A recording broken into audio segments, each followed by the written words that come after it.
gente, tudo bem? Hoje eu queria retomar um pouquinho o assunto que eu falei, né, no vídeo anterior a respeito dessa nossa mente criativa, discursiva, que inventa toda uma história por trás de algo que eu esteja sentindo, que começa a tentar achar motivos do porquê eu tô sentindo aquilo, como se esse motivo estivesse fora de mim, ou seja, como se a razão, né, para eu me sentir da maneira como eu estou me sentindo, como se isso tivesse fora de mim e, portanto, como eu posso dizer, eu sou, estou à mercê totalmente disso que acontece, dos sentimentos, das sensações, enfim, né? E aí eu queria me aprofundar um pouquinho mais falando com relação à investigação da nossa própria mente, né?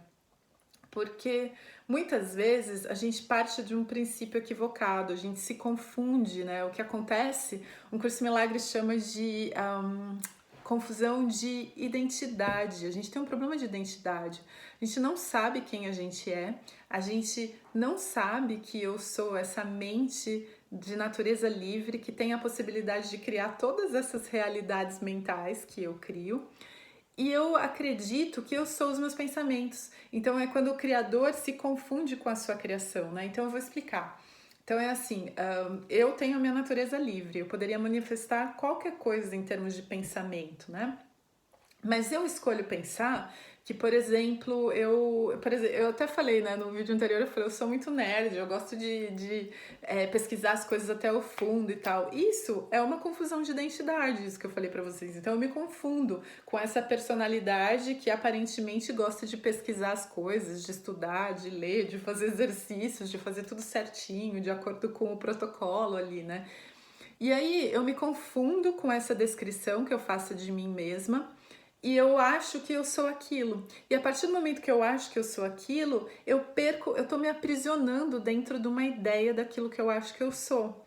Então, eu começo a lidar não com a natureza livre da minha mente, que por um determinado momento, mesmo que tenha sido a vida inteira, a natureza livre da minha mente escolhe manifestar aquele tipo de comportamento, ou seja, um comportamento de nerd, por exemplo, né?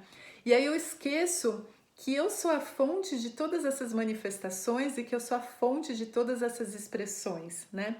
E aí, nesse sentido, o que vai acontecer? Quando eu identifico algum tipo de manifestação, algum tipo de expressão que eu acredito que não seja muito legal, que eu julgo como sendo negativo, ou até mesmo que seja algo assim que não faça bem para o ser, sei lá, vai saber, eu tenho mania de roubar, eu tenho mania de, enfim, de matar, sei lá o que, né? Eu tenho explosões de raiva, eu espanco o meu filho, não sei, assim, de repente, como eu tô dizendo, são coisas que eu gostaria de que obviamente é melhor para todos que essas ações parem, né? Por quê? Porque, então imagina, a Márcia Bá já fala muito isso, né? Que é importante a gente controlar o nosso comportamento no sentido de que quanto mais problemas a gente criar nesse sentido, com roubo, matar e tudo isso, né? Espancar criança, mais questões eu vou ter para lidar nessa manifestação e menos eu vou poder me ocupar do meu campo mental, do meu campo espiritual,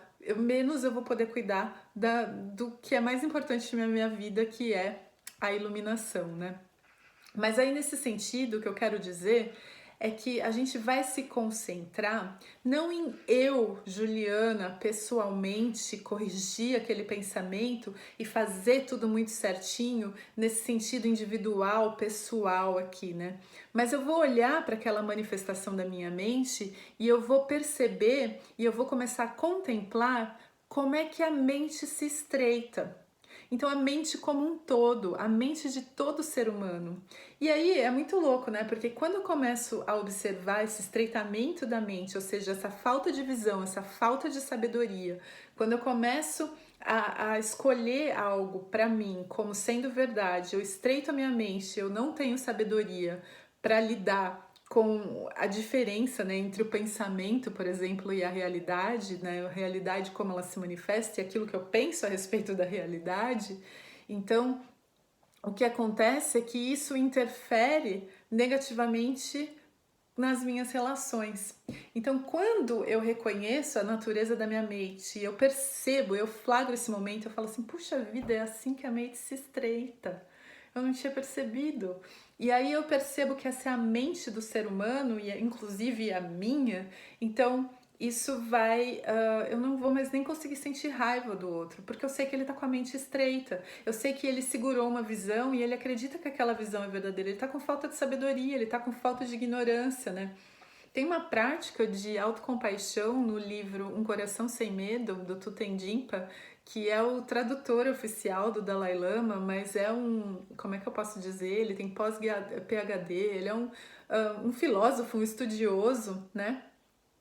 E numa das práticas do seu livro, Um Coração Sem Medo, que, gente, assim, vale a pena super a leitura, ele conta, já contei aqui para vocês também em um dos milhares de vídeos que eu gravei, mas ele conta que o Dalai Lama, quando ele veio a primeira vez para o Ocidente, que foi em 1989, se não me engano, ele se surpreendeu com o conceito de que as pessoas tinham autoaversão.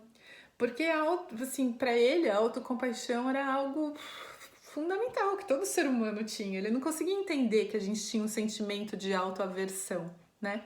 E para ele aquilo foi uma surpresa. Então as pessoas tiveram que explicar e ele começou a entender o que era aquilo.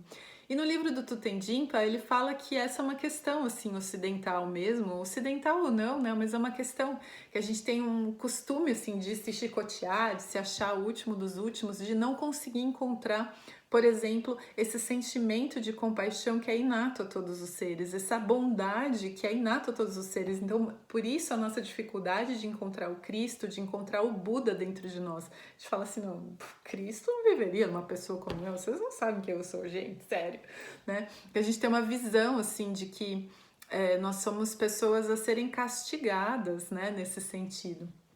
E aí, numa prática do Tutendimpa, ele diz para que é para a gente imaginar que nós somos uma criança. E aí a gente pega essa criança no colo e a pergunta dele é assim: se a criança ela não tem o conhecimento, ela não tem ainda o discernimento, e ela faz alguma coisa, ela comete algum erro, ela enfia o dedo na tomada, ou ela, sei lá, ela mata um inseto, mata um bichinho de estimação porque ela não sabia, você vai ter coragem de castigar essa criança?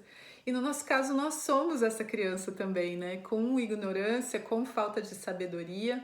Então a gente pode olhar para o nosso processo desse ponto de vista também. E por outro lado, num aspecto mais amplo, a gente olha para esse nosso estado, assim, neste momento de uma visão estreita, de uma visão sem sabedoria, né? De uma visão ignorante, a gente olha para nesse nosso estado atual e também entende que por trás disso tem a natureza livre da mente, que é uma mente búdica, que é uma mente crística, que tem a capacidade de manifestar todas as coisas, que é a fonte de todas as coisas que nós manifestamos, né? E aí dessa maneira, mais uma vez, a gente não se aprisiona naquela visão que nós temos de nós mesmos, e ao contrário disso, a gente se liberta e expande e a gente começa a se lembrar de quem nós realmente somos. Era isso que eu queria contar hoje aqui para vocês, compartilhar com vocês. Super obrigada pela atenção de vocês. Até o próximo vídeo. Namastê.